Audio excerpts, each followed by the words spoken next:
السلام علیکم۔ خون کی صفائی اور رنگ گورا کرنے کے لیے جو ہے آج میں آپ کو کچھ چیزیں بتاؤں گا، وہ استعمال کر کے آپ جو ہے خون کی صفائی کر سکتے ہیں اور اپنا جسم رنگ جو ہے گورا کر سکتے ہیں۔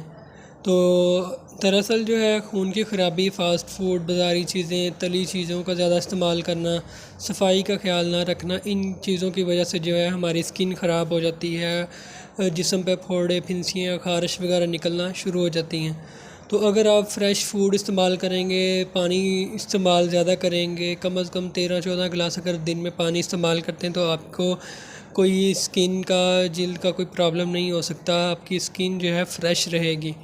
تو اگر آپ کو جلدی امراض زیادہ ہیں، الرجی ہو جاتی ہے، خارش ہو جاتی ہے، تو آپ جو ہے تلی چیزیں، بازاری چیزوں سے پرہیز رکھیں، فریش کھانا کھائیں، فریش فوڈ استعمال کریں، فروٹس کا زیادہ استعمال کریں، پانی کا زیادہ استعمال کریں۔